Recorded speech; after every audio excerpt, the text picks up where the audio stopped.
Sibuya ke laphayana ke ku Sibongile and the Dlaminis, the moment that everyone have been waiting for. Sibongile and Kwenzo share their first kiss.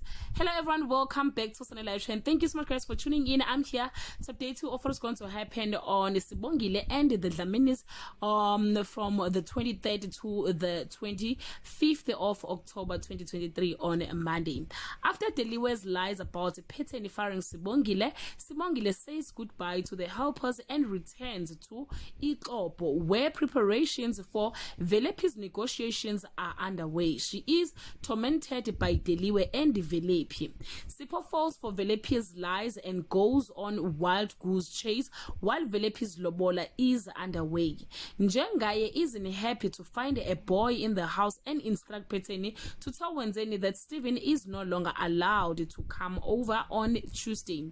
Kwenzo managed to win back Nomalanga's heart, but she wants them to get married. Sibongile reveals to her best friend Zinhle that she is actually a maid and not a student.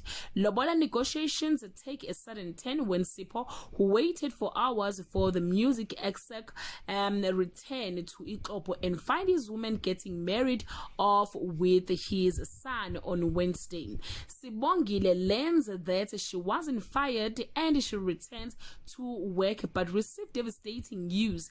The man she loves is getting married to Nomalanga. Sibongile, clearing her mind, goes for a walk on the beach but runs into Kwenzo and they go to the Shaka Marine date where they share their first kiss. Sipho learns the identity of the man Velepi chose. Peteni and Njengaye gives up on trying to bond with Wenzeni and leave the job to Sibongile. Well guys, this is all I have for today. You can leave your comment below and share your opinion. Bye.